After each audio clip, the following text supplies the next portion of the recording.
I want you to spend time with me. Oh, I need you to be here with me. And it's like, man, like I can't baby you and focus on my schoolwork. Like I'm trying to keep my grades up and do all this stuff. So it's just like he always had to find a way to make himself a priority.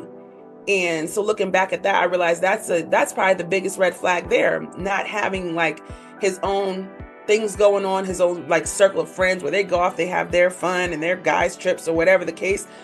When you don't have that, you get consumed with what that person's doing. Where are you? Where are you going? Who are you talking to?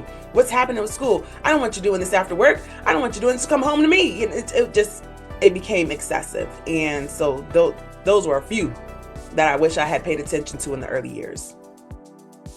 Hello, everyone, and welcome to the Truth That Heals podcast. I'm your host, Ryan Anthony, and today our special guest is Darie. Darie, how are you doing today?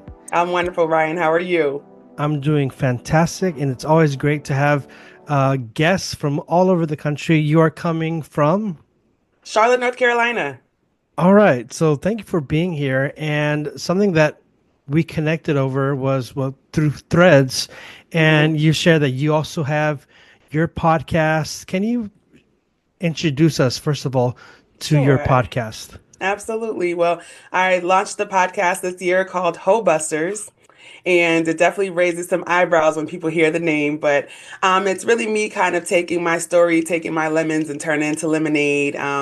It's not a derogatory or raunchy type of podcast or anything, but just another space where I allow viewers and listeners to come onto my platform and share some of their life experiences and drop some gems for some of the younger folks who are going through relationships and going through some challenges as well. So I'm going to be honest. When I first saw that you had the podcast and I'm looking at the name Hobusters, I went on Spotify and it Okay. starts like the first episode that I saw was, or I listened to your first one of the episodes. I don't know which number it was, but you're Okay. giving the story of your relationship and also how you got the name Hobusters. Because originally I was asking myself, what the hell's a Hobuster? So I mean, That's that. I didn't want to go Google it, but I wanted to hear like where is this podcast going? Yeah. So that very first episode, you already established the relationships, the heartache, well, the relationship, I should say, the Oh, yeah. heartache, the toxicity. But for this audience here on the Truth Heals podcast, can you can you inform us on what that was like and what was the dynamic of that relationship? Absolutely. So I met my ex-husband when we were freshmen at North Carolina A&T State University. And just immediately coming into, I'm from Connecticut, so I was, fresh in town, didn't know anyone, didn't have a car. It's just, he kind of came at an opportune time, we'll say, where he was able to drop me to classes and take me to work and all those things. But he was a sweet guy, really nice. But I knew from the early stages that we really weren't equally yoked. I think me just being young in my mind, I came from a very supportive and very loving family. He came from, something that was a bit opposite of mine. And so I think just wanting to take someone like into my world, like I can be a blessing to him. I just want to show him the love he never received and help him with his goals and dreams until I became consumed with taking on his responsibilities, taking on his goals, his dreams. I completely lost mine. We bring two kids into the mix. And then I think it was actually about maybe 6 years ago we got married. So I was only married 5 out of the 19 years I spent with him. But throughout the term of us being in this relationship, there was a lot of emotional abuse. Just a lot of lying, a lot of cheating, a ton of cheating. And so that's really how I came about the podcast name when I caught him cheating on me with one of his first girlfriends who I learned he called his soulmate. He just could not let her go for 20 years. I found out that they were connecting on the weekend of his high school's 20-year reunion, in which he forbade me from going to. Like, you Mhm. can't go and no one's bringing their wives. Why are you coming? And so I was really offended. But when I found out that that was his intentions to link up with the first girlfriend, and I caught it and exposed it, it's like he snapped them, like, you're the effing hoe buster. And why are you always trying to bust me doing something? I'm like, well, there's always reason to bust you. So I just remember being so offended. Like, how is my husband calling me a hoe buster? Just that's so disrespectful. But I sat on the name and I just figured, you know what? This is going to be a good name to use. It's going to, draw some attention. People are going to wonder, what's it about? Is it about cheaters? Yes, we're talking about cheaters. We're talking about all kinds of, nasty, unhealthy people and unhealthy relationships. And I mean, some of the stories I get, I ask in my podcast, like, tell me a good hoe busting story. And some of the stories that I come across, they're unbelievable. I think a lot of us have, stories of catching someone cheating and breaking our hearts or whatnot. But I think it's a place where, again, we're, highlighting certain stories and showing how we can come out of these situations and we can thrive and we can grow, we can be healthy, we can be happy. And I want to be an example of that. No, so you're in this relationship for 19 years. It's good that you got out. You're Yep. free. It was very toxic. Thank God. Yeah, it Thank was. God. Seriously.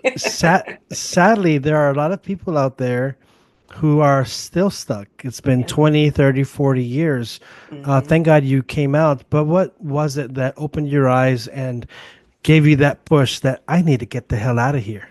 Early last year, actually, when I confronted him with the ex-girlfriend for the dozenth time in 19 years, honestly, I asked for a divorce then, but I don't think I was actually ready.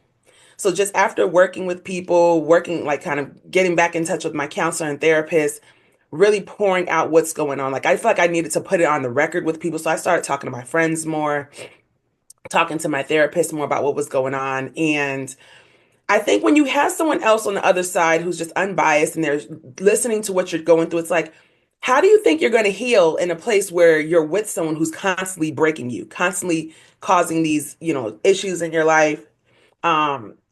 Just tearing you down, taking your self-esteem, taking your confidence.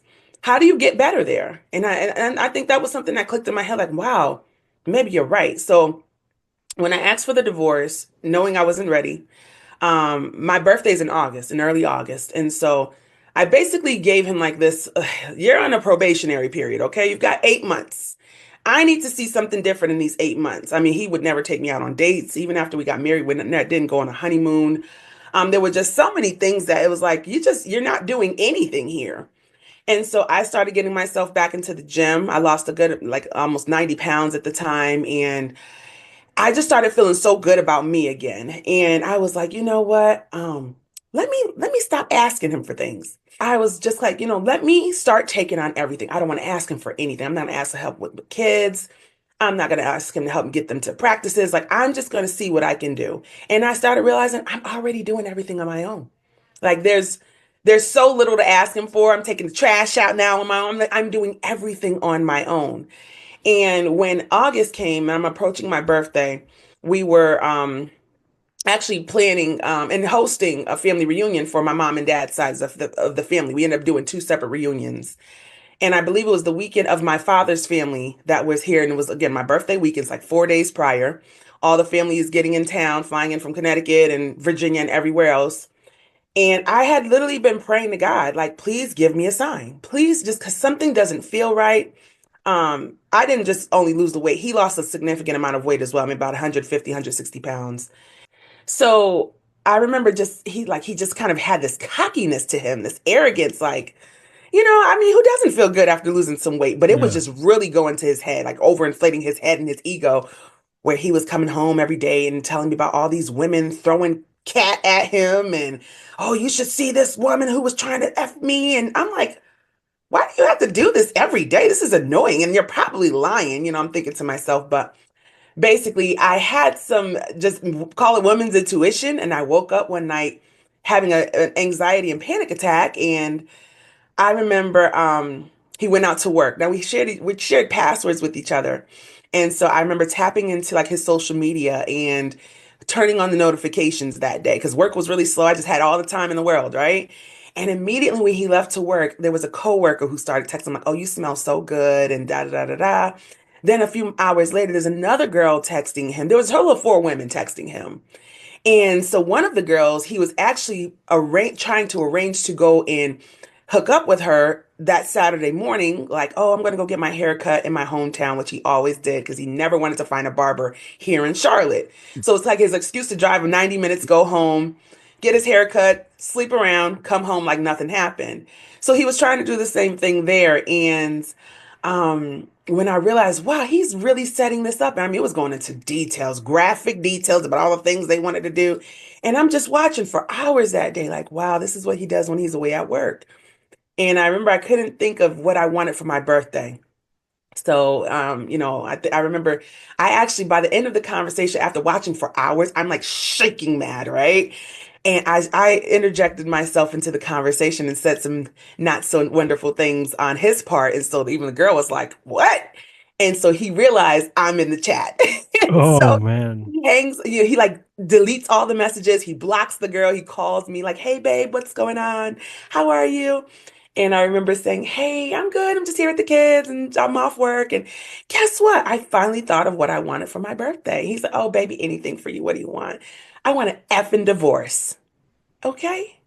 And you need to find somewhere to be for this weekend. I don't want you around me or my family. I can't do this anymore. I've told you 8 months.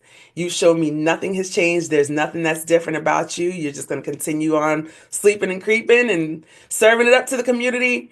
I'm good. And so, we actually put on happy face. I let him stay around for the reunion because we were so used to like putting on the face. Everyone smile for the cameras, like we can't let anyone know what's going on. And I played the role really well that week. Like no one knew anything was going on. But after that, I was like, you know what? It actually took me going to a relative's funeral. And I didn't even know my cousin was a pastor or a preacher. And he did the service for his dad.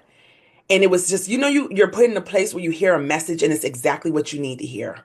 And so when I sat in that funeral and it's just my cousin said everything I needed to hear that day. And I walked out of the funeral and I knew my decision was made. My mind was made up. I went home. Hey, this is what it is. Me and the kids are moving out and moving back in with my parents. You need to figure out where you're going to go. But I'll even help you out. I even furnished his apartment, let him take half the furniture. We didn't fight about any of that. Expedited the divorce. And the moment I left, I remember that first night moving into my parents' house, I slept like a baby. It was one of the first nights I was able to get a full 8 hours sleep. I didn't wake up with, you know, the sweats or the anxiety or my guts messed up. It was just so, and I'm telling you, since then, it's been fantastic. It's like I feel like my life's almost a dream at this point. Like I can't believe I'm doing the things I'm doing, going the places I'm going, and meeting the people I'm meeting. I mean, I've just been having so much fun, just able to travel with my kids and not have their dad there cussing and fussing at us when we would stop to eat and fussing at us because we want to go and do this activity and fussing at us. I mean, it was just like so many trips where like, oh, just, we have great pictures, but man, the memories behind them, it's like, this is way too common. This is all way too common. So as I spent time learning about narcissistic abuse, narcissistic personality disorder, I'm at a point where I'm convinced mine was just a malignant narcissist. I mean, someone who truly has a mission to just inflict pain on the people around them. And so it was really sad, just what was going on. And when I started sharing it with my friends and my family, everyone was like, we just can first they were like, we just can't believe what you're saying. Like, you've got to be joking. How did he smile in our face like this? My parents felt so betrayed. Like, we took him in like a son. We financed his goals and his businesses. Oh my God, we offered to pay for him to go back to school. We can't believe, and I can't believe it either. So now I'm really on a mission to like tell women, not just women, but men as well, because I'm meeting a lot of men going through emotionally abusive relationships as well. And you have to talk about it. You have to speak up about it because you can't get out of it. I feel like the less people know, you feel kind of like safe in this chaos. But the more people know, they're going to tell you like, hey, this is ridiculous. You deserve more than this. You're better than this. You're worth more. Like, this is not, like, this person doesn't deserve you. And so when I started hearing that a little bit more, I started actually believing it. And now I fully understand, like, I did not deserve to be in that situation all those years. But I think we hold on to things for the sake of the kids. There's such a nasty stigma to divorce and being a divorcee. And I'm like, listen, divorce looks fantastic on me. Divorce is like one of the best things I could have done. I tell people, listen, I'm free. I have made parole. It's like coming out of jail for all those years where you couldn't be yourself. You couldn't do what you want to do. I mean, I lost touch with I'm very creative, so I'm into art and I paint, I do pottery. Hadn't done any of that easily 12, 13 years. But now I can. So now me and my kids, we have fun doing paint nights and, just making little molds out of our clay or whatever. And it's just been so awesome because I realized for a long time that person was truly blocking my blessings. And so I'm just grateful that, like you said, it was only 19 years. It wasn't 39 years, 59. I mean, there's so many people I'm meeting who have, I mean, so much more time invested than I did that I'm like, oh my God, and I feel their pain because this is like all I've known. I've never had the opportunity to date as a young person or as a teenager. I just was so focused in school. And so it's like, oh my God, I just feel so green out here in the world now. And I'm like, I don't know how to date. I don't know what any of this is. I don't know. It's like, oh my goodness. And so, just kind of having that piece of saying, first, let me take some time alone, where I'm not worried about dating. I'm not worried about trying to find my next man or the next husband, but really working on time, taking the time to really try to heal from a lot of the trauma and a lot of the heartbreak. You have him on probation for like a year. Did he doesn't finish the year, right? No, You eight catch him months. like 8 months in. hmm In this relationship, 19 years together. When did the infidelity even begin? Oh, immediately. I had to learn that while when he met me, he was still actually with the first girlfriend, and I didn't know Oh, that. oh, So he dang. was so he was cheating on her with me. And then she left him for someone else. And evidently when she left him, it like ruined him. Like, I mean, one of his friends even told me about how he ran into his job like snot nose crying, like, oh my God, she left me, and oh my God. But in his mind, it's like, well, at least I still got Darie, so I guess I'll hold on to her and I can throw this in her face. And, Darie's gonna get a degree and we're gonna live this good life. And, it was like, wow, just, to have someone look at you as like a meal ticket and a Mhm. checkbook and just a nice, comfortable place to lay their head for some time. I think it's just so sad. So, do you ever feel that he actually ever in the relationship did he ever love you? Looking I back. don't think so. I honestly think it was just there were so many benefits that came with being with someone like me and being in my family that it was like, I'm going to milk this as long as I can. Because even after he left, and, conversations I've had with relatives of some of his friends, they're like, man, all he can say is, I can't believe she left me. This was like, I was his retirement plan. Like, I was his life's plan for, like, we came and we locked it down. We got married. Like, she was never supposed to leave. You don't just walk out of a marriage. No. But I've tried all those years. I begged you for counseling. And we tried, couples counseling for me. I think we tried 3 sessions. And after each session, we would fight and we would go and, like he would retreat to the garage and lock himself away for like 4 or 5 days at a time. And so it was like, if this is what I got to anticipate every time we do a counseling session, I don't even want to do it anymore. Never mind. Just forget it. Let's Mhm. just stick with how things are going and, what we know. But it was just like the pieces all started kind of falling together. And it was like, okay, the picture was just getting clearer and clearer. And it was just all starting to make sense. Like, he doesn't love me because you can't do these kind of things to someone you love. So I hate when I hear men say, yeah, I just slept around, but I love her.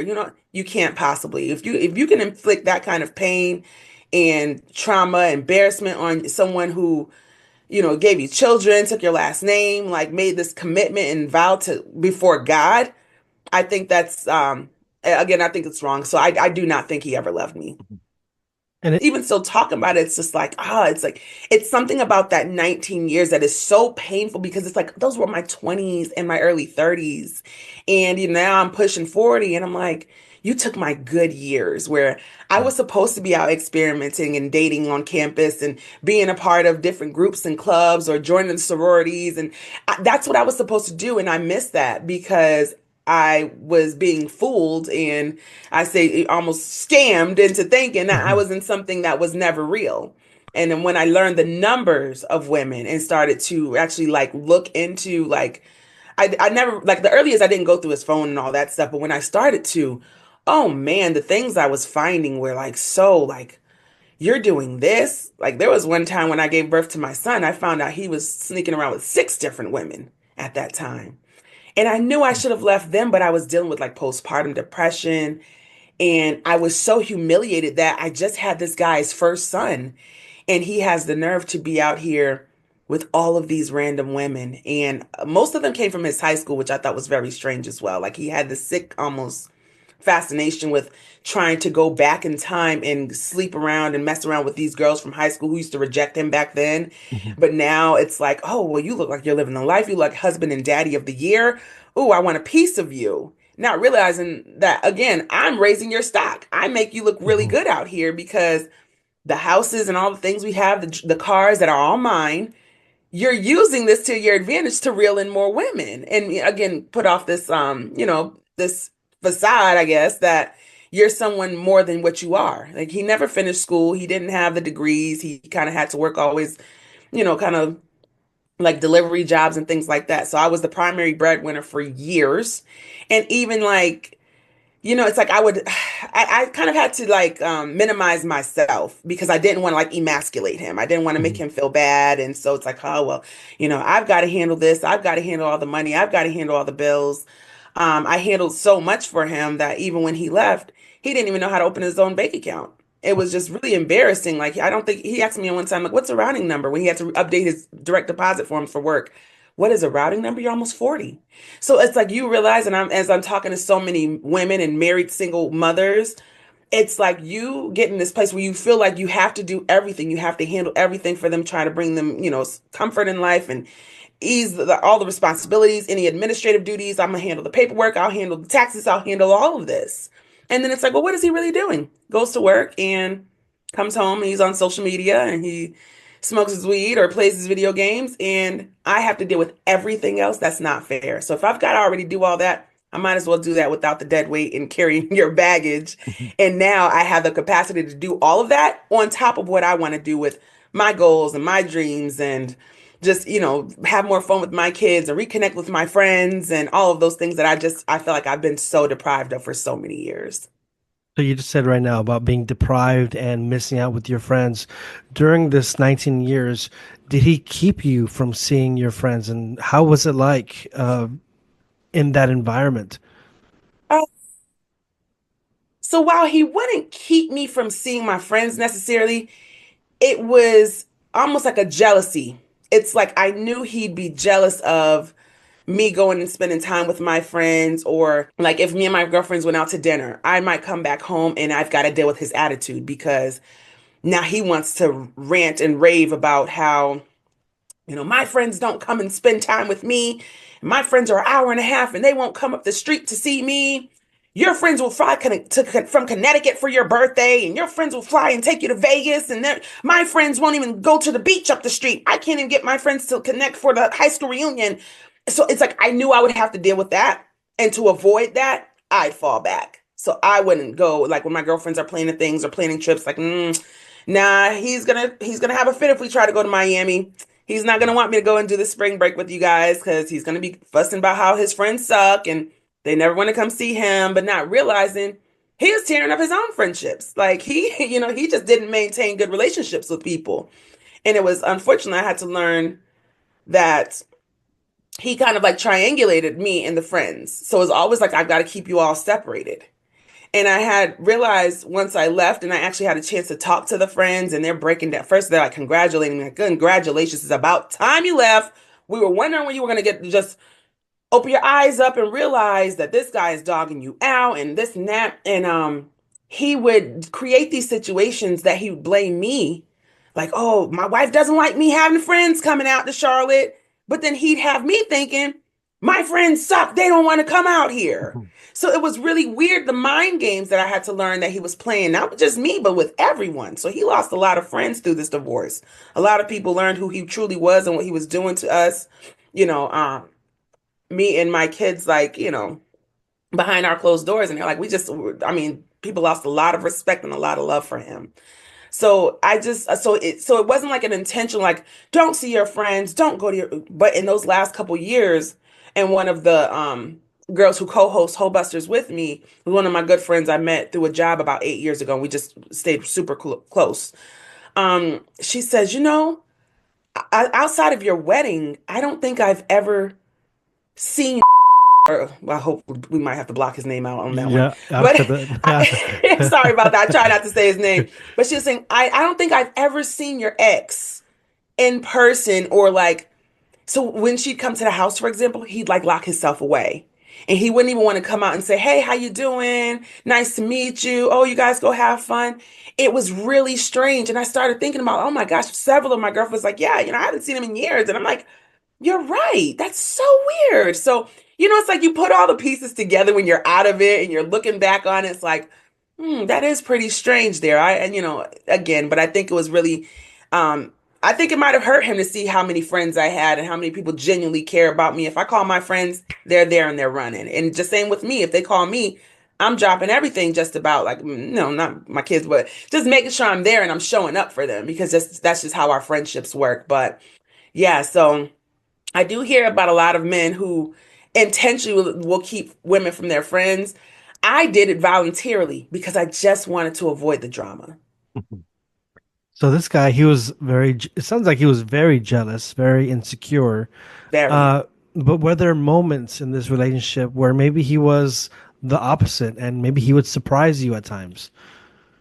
There were a couple of moments that I could recall, and I actually just had this conversation with one of my best friends recently. She was like, Darie, like, there were so many bad moments. Like, what kept you there, right? And I was like, I remember there was a incident where well maybe not incident, but there was a moment where I was, I believe, a junior in college. And one of my dad's brothers passed away suddenly, and I'm very close with my cousin, his daughter. And at that time, it was so hard for the family. I think it was the first. My dad has 8 siblings, so it was the first sibling to pass. And again, just we weren't expecting it. It was just really hard on us. But I remember going home was really difficult for the funeral. And when I came back to school, my ex did this little thing where he took all these little notes he wrote, like little love notes. I mean, it might have been 50 love notes, and he put them all over my apartment. So for days, I'm opening cabinets and I'm opening my medicine cabinet. I'm finding these little love notes. And I thought that was the most sweet, like just the sweetest, most awesome gesture ever. And I think I held on to little moments like that where he'd show up and do the right thing, say the right thing, just do a really nice, thoughtful gesture. And it's like I would hold on to that for years. And then I'd get another nice gesture somewhere later down the line. But honestly, when I look back on them, it's like, that's sweet and all, but there's so many people who do so much more and on a consistent basis. It doesn't take for someone to pass away for you to do something kind. It doesn't take for you to get caught cheating to try to do something kind and try to make up for it. But I mean, there were good days here and there, but overall it was a lot of stress, a lot of heartbreak, a lot of me trying to change myself to fit into his family. I personally felt like his family was kind of a religious kind of cult. And the things we'd have to do to conform, and I had to fit myself in this little box for them, drove me crazy. I mean, I'd have to change how I talk, have to change how I dress just about.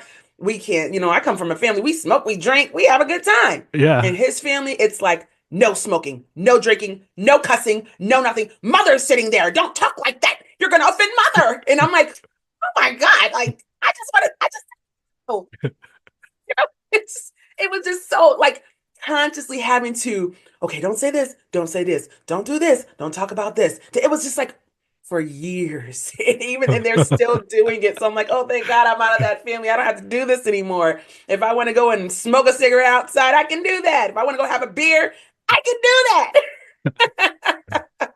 So it's just there were certain things about, the family dynamics that I had to fit myself into that were like, oh man, I'm just so grateful to be out of it. That's why I'm like, I literally smile all day. My cheeks hurt sometimes. And it's just been fantastic. Were there any red flags Mm. that perhaps you didn't see then, but you definitely see now?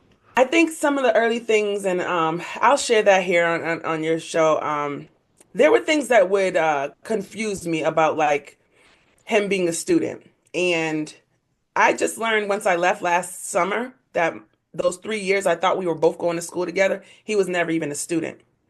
He was such a liar Oh, and so damn. dedicated to these lies. Like you just don't. I have a whole Lifetime movie here. Okay, I'm telling. I might send it off to Tyler Perry. Someone, hey, I've got a script for you. And there were so many lies, and I would hear him say things, and then he'd trip himself up later, and the story's different somehow, and I just wouldn't question it.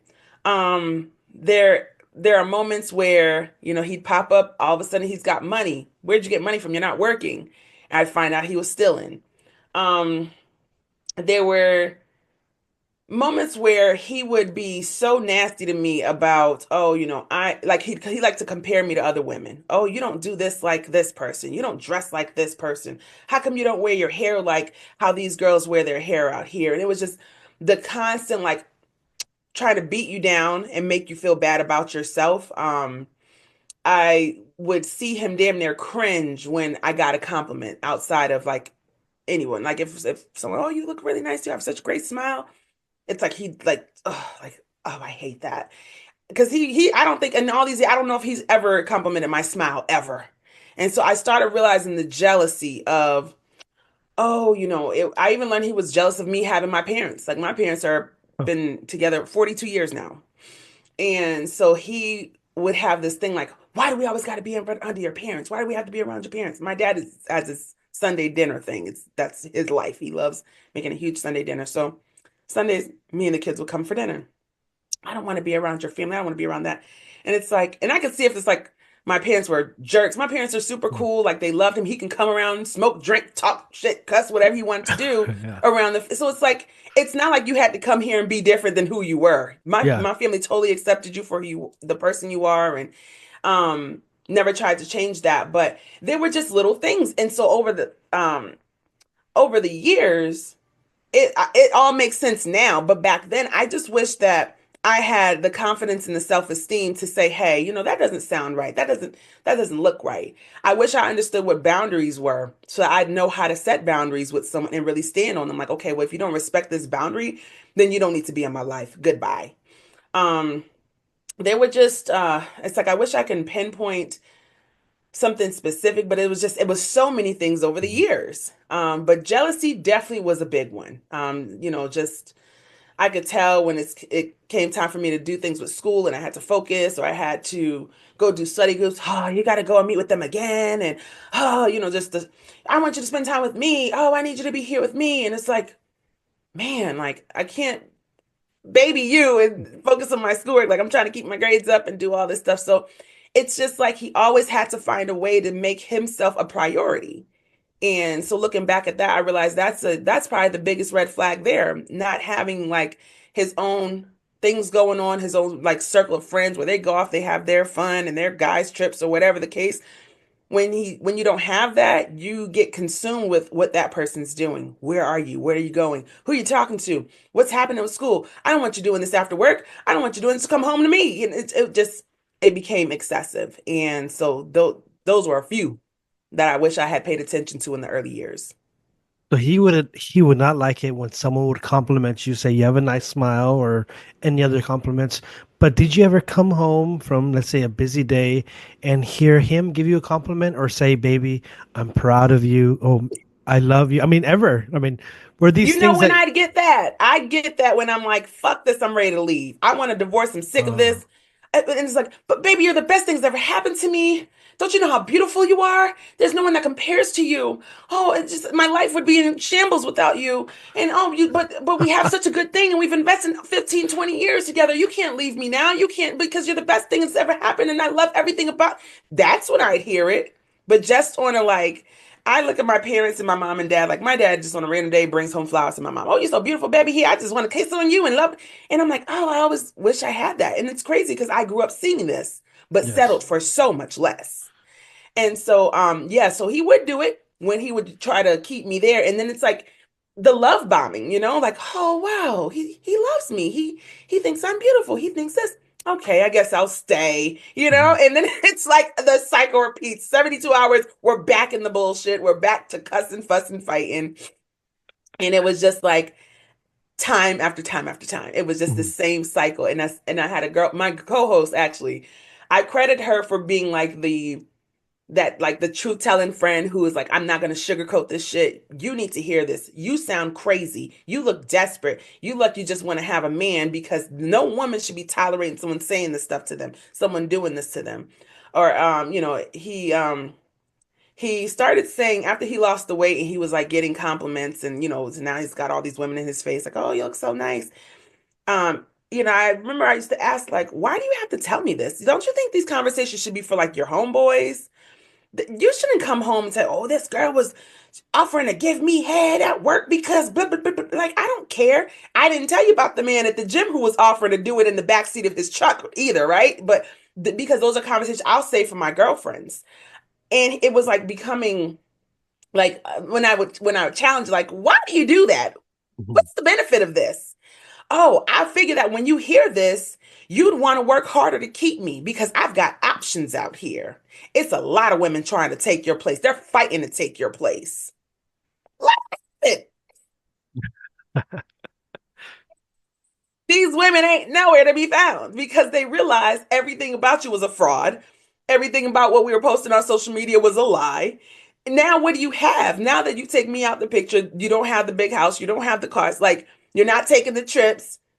What do you have to offer? And a lot of women realize nothing. So, yeah, that was So he thought maybe this is what I'm thinking. I'm thinking that maybe he thought that by him telling you, "Hey, baby, all these ladies outside they're trying to get with me," that would make you jealous and make you Mhm. cling on to him even more.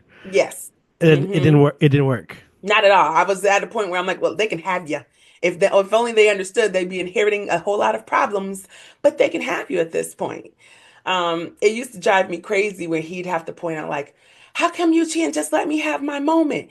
You've always heard your whole life that you were attractive. You've always heard your whole life that you were pretty and had a nice smile. Let me have my time. Now I'm getting compliments. Let me enjoy that.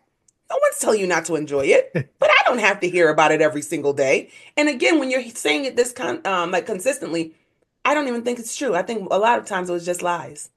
Now you have a new relationship, and that is with the podcast, and you have your friends, and you just mentioned your friend right now, the one who doesn't sugarcoat, who doesn't give any bullshit advice.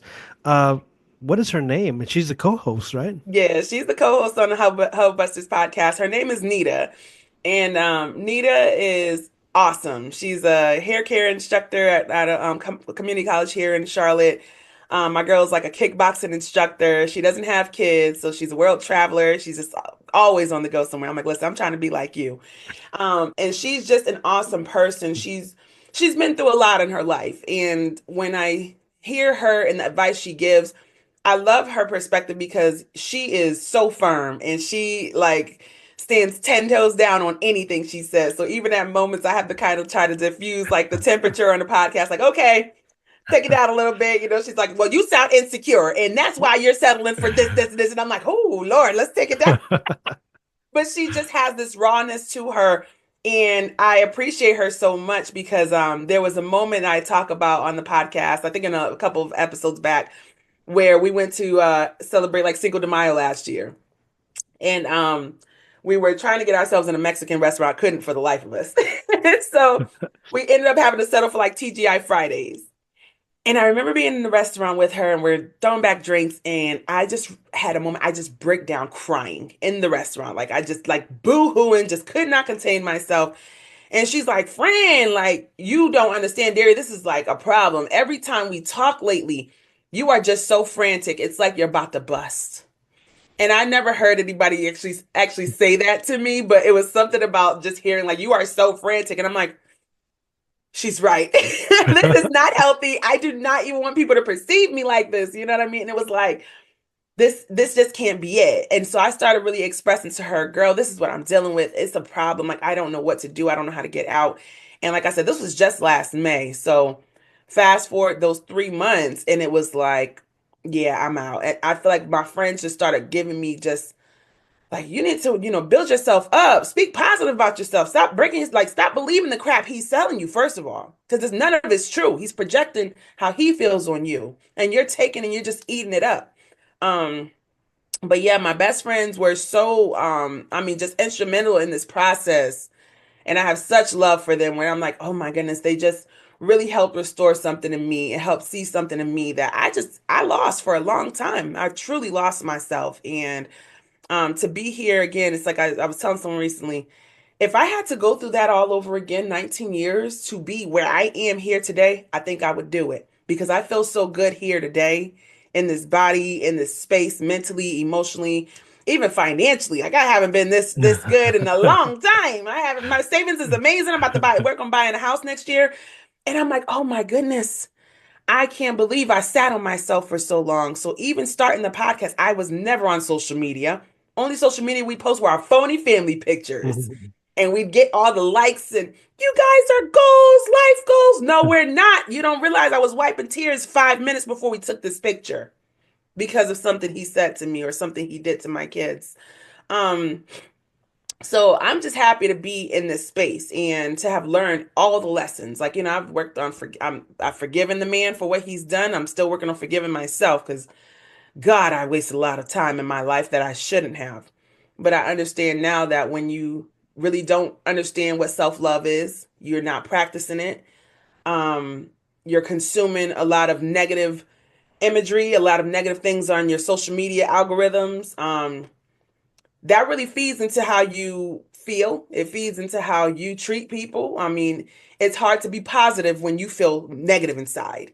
You can't compliment people, you can't do for people, you can't, you're not fun when you're feeling like shit every day. And so now it's like, wow, this is awesome. So now I'm constantly trying to pour into myself, constantly working on, let me watch good positive shows. Let me look at meditation videos. Let me make sure I'm looking at, other positive podcasts and not watching all my murder shows and my crime shows. I'm sitting here in my mind plotting, how do I kill this man,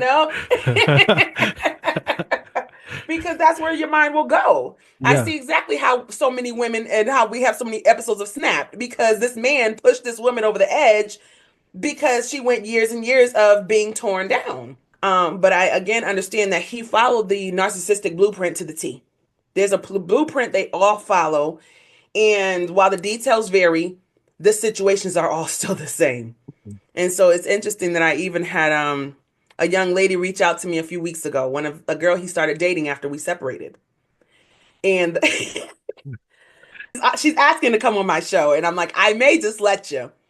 But what she shared with me after dating him for 8 months is like, wow, I prayed in my heart that maybe he'll go off and be better for the next person, be better for our kids, not inflict the same pain and crap on another woman. That's all he's doing. And I mean, the girl's like, I've been losing, my hair's been falling out, my skin's breaking out. I've been so stressed out. He's just such a liar. He's such a manipulator. He did this. He ghosted me for weeks after this and this. And I'm like, wow, he's doing exactly what I thought he'd be doing. I was hoping it would be different, but her confirmed it for me. Like, it's not going to be any better because you have to want to work on yourself. You have to want to be a better person, a better man, better woman, and put in the work to heal from the things that have you so broken. There's so many broken people out here. And it's scary putting in that work. It's scary holding that mirror up to yourself and taking accountability for where your life is, why you act the way you do, why you handle situations, the way you do, why you can't maintain friendships and relationships, because there's something that you have to work on. But it's so easy to just go to the next person who just doesn't know you're lying, the next person who just doesn't know your habits. They don't know your background. They don't know your childhood friends. They can't reach them. They're not. So it's so easy to just, nah, we'll just get a new one instead of taking the time. I truly wish he would work on taking the time to heal because even now, as we're having a co-parent, geez, it's just not good. It's like we literally can't do anything outside of text messages. We can't be in person. Like the kids have to walk themselves out to when he comes pick them up or whatever. And it's just very sad because I have some friends who co-parent great with their ex-husbands or the father of their children. And I'm just like, I pray for the day where we can um just be civil in person. It's like we see each other, he cuts me with these mean eyes, like stop with the looks, cut it out now. It's been 15 months. Get over it. I'm like, get over it. But I realize, when you have to sit and realize what you fumbled and then you see me and the kids doing great without you, that's got to be hurt. That's got to hurt you. And that's some regret I'm sure he's going to carry for a very long time until he actually finds someone who cares enough and wants to like build with him. But good luck. He's got a lot of catching up to do. There's a saying that comes to my mind as I hear this about your relationship and how you have totally transformed, or not, I don't want to say transformed, but now that this blockage is out of the way, it's like naturally you have this that you have your smile is joy. Hmm. But the saying goes, there are some people who bring joy wherever they go, Hmm. and there are other people who bring joy whenever they go. Ooh, So so I you love see, that. so with you, it's like wherever you go, I can imagine you're bringing joy, you're bringing positivity, you're bringing this positive mindset, Yeah. and wherever your ex is going, it sounds like he's still bringing the opposite of joy. Yeah. But now going to you, this transformation, this growth that we've seen, you have a project, and that is, of course, your podcast, but Yes. you also are into fashion and Yeah. modeling. Can you share what it's like to be so repressed for 19 years and to now be you and to be proud of who you are? I'm telling you, it's the best feeling in the world. It's absolutely amazing. I think, not all, but a lot of girls dream of like, oh, I would love to be a model and be a fashion model and do the pictures and fashion shows and all that. I never imagined at 38 years old that I'd be doing this. Never imagined. And over 200 pounds, right? Um, so it was really funny. I spent several years not going to my college homecoming, just the money, or he just was like, oh, why do you have to go? And I'm thinking, so many of my friends were from out of state. So that's our opportunity to get together. Everyone flies into town. We have a good time. We party. We, tailgate and all that. And so when I finally left last year, I'm like, I'm not missing homecoming. So one of my friends at the time, she's like, you need to get into this plus size boutique in the mall in Charlotte. It's called Juicy Body Goddess. She's like, I've been following the owner for years on social media and she is blowing up and you just have to get in there. She's got great clothes. And I went in there on a 1 hour lunch break one day, ended up being in the store for 3.5 hours.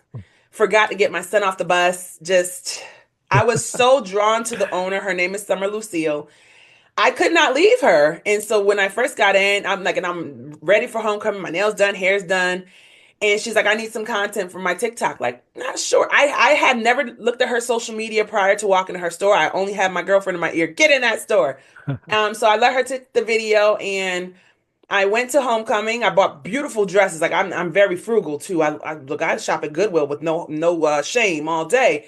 So I walked in the store and I mean her dress, everything we put on was amazing. And I'm like, what's this bill? I spent $500 on clothes, which I don't think I've ever done in my life. But I just was like, I support this woman. She's awesome. And even in the video that recorded, I was like, girl, I need your number. And it's very rare that I ask a woman for their number. But I was like, we are friends. Like, you don't understand. I love this girl. And by the end, she's like, I need a model who's local in Charlotte. How would you feel model for me? I'll pay you. We do these fashion shows. We'll do these photo shoots and stuff for my website. And I'm like, are you serious? Okay. So even then, I didn't even know how much I was getting paid or anything. It was just like, why not help this lady as she's building her brand, right? No, the brand's there. I'm just here to be an ambassador. But when I went to homecoming, people were like, you look amazing. We seen your video. Because I had disabled my social media when I left. I just went cold for a little bit. Like, I just want to focus on getting to church, my therapy, my meditation. I just needed some time. So I hadn't seen the video, but so many of my friends were like, look at the video on YouTube. It's got like 150,000 views. And I'm like, what? And so I'm cracking up. So then I actually refreshed my social media and got back on because she's like, listen, you're going to be plugging my stuff for me. I'm going to put you out there. We do these fashion shows Sunday nights and we stream them to all the platforms. And she's got over 3 million followers. So I was like, oh my gosh, I had no plan in being on social media. So just getting into that, and I remember going through the comments, and they were so positive. They were. You talk about a confidence boost immediately. It flooded back like, oh my God, this is what people see. Is I didn't see myself like that, and so it was just so incredible. And people in the videos like, you need to make her a model, and she's like, your wish is my command. And I remember just laughing like, I can't believe people feel this way. And even now, well, I definitely get trolls. We get a lot of Yeah. trolls as plus size models, but I say the worst troll was my ex-husband. If their comments are not as mean as what he used to say to me, I'm so unbothered. So it's funny that he doesn't even realize he prepared me for this world of being online and in front of the cameras and in content creation and stuff. But it has actually it's been amazing. It's been so fun. I love sometimes I go and help out in the store. We do events and things, or we go to Atlanta with her and do events. And when people recognize you from the fashion shows and they're just like, we're so, we're just happy to see big girls who are like happy and confident, and it makes me want to be confident. And we see how these clothes look on y'all, and I'm like, okay, if it looks like that on her, it looked like this on me, and now I'm feeling confident, wear my legs out more. Like, yeah, girl, let that cellulite show and them thunder thighs. It's all good because trust me, the men still love it. It's not gonna hurt a thing. So it's just fun being able to join that movement with her and spread the body positivity, and again just be another positive light, because we already have so many pressures on us from the social media and these beauty standards that we need to follow, and the women are killing themselves for these BBLs and all the fillers and injections, and I'm like, first, I thank God I've never had to do that. But I just want people to learn to love yourself, love you wholeheartedly, every bit of you, from your hair to your toes. Love you. Because when you truly love you, you can't let someone else come in and take that away. Because when you see that this is what they're doing, they're trying to dim my light, you're going to cut it off immediately and you're going to move on. So I love being a part of what Summer's doing in her store. And I mean, she's got like the big girl thing kind of on lock right now with prom dresses. That's her thing, like doing formal dresses. So we're getting ready to start prom season. That's always so exciting, seeing like the high school girls come in, and they're just it's crazy. Like, you'll see some of the videos she puts up. The girls walk in, they're just heads all down, they're sad. And by the end of the video, they're like, "Look at Mhm. me, this dress looks great." And I'm like, oh, and that's what we live for. You know what I mean? Like, I wish we learned some of this at that age. So I'm happy that she has that space where she's showing these plus size teenagers and young girls, you're beautiful regardless of your size. Like, you really have to look inside of yourself, and you have to feel that. You have to believe that. So I just love doing this. It's been absolutely amazing. So, well, it sounds like you have had quite the journey of In freedom just 15 months, in right? just a short time. Uh, do people ever come up to you asking like for your autograph? No, we have taken pictures. Like, if we did an event a few months ago in Atlanta, and people were like, "Oh my gosh, it's you!" And this it was like it was me and another model who went out there together with her, and we've done some events in the store at times, and people recognize us there. But I had one moment at my school's homecoming, and a young guy came up to me at a party, and we were at the bar ordering drinks, and he's like, "You're that girl who's got the Hobusters podcast," and I was like, "Oh." And I thought it was just so funny, like, oh my God. So when people do recognize you, it's like, wow, this isn't all for nothing, you know? So it is a really, really cool feeling. And I say, I'm just getting prepared, because I feel like it's just up from here. So thank you so much, Darie, for sharing your journey, for sharing your growth. And now Yes. for this part of the podcast, for this part of the episode, I always ask the guests the same question, and that is, Darie, what is your truth that heals? My truth that heals is that my worth is not tied to someone else's validation. Um, I no longer have to compare myself. I no longer have to feel like I'm not worthy because I'm not someone's wife, or I don't have a man, or I'm single, or I'm a single mom. It's totally okay. Like, I'm just learning to validate myself, hype myself up, feel good about me, pat myself on the back when I need to, and not wait on friends, my parents, my kid, anyone to validate me in the ways that I know now that I need to validate myself. Well, So I thank you hope so that answers. I love that. Thank you so much. And where can people in the audience find out more about your work? Well, I am on, I believe, all the social media platforms. My podcast is on like Apple Podcasts, iHeartRadio, Spotify, and my tag is Hobusters. Sometimes it's Hobusters with the underscore in between podcasts, or Hobusters Podcast. All right, so audience, go check out the Hobusters podcast, and don't forget to like and subscribe to the Truth That Heals podcast. And Darie, thank you so much for being a guest here on the Truth That Heals Absolutely. podcast. Ryan, thank you so much for having me. This was a lot of fun. I really appreciate it.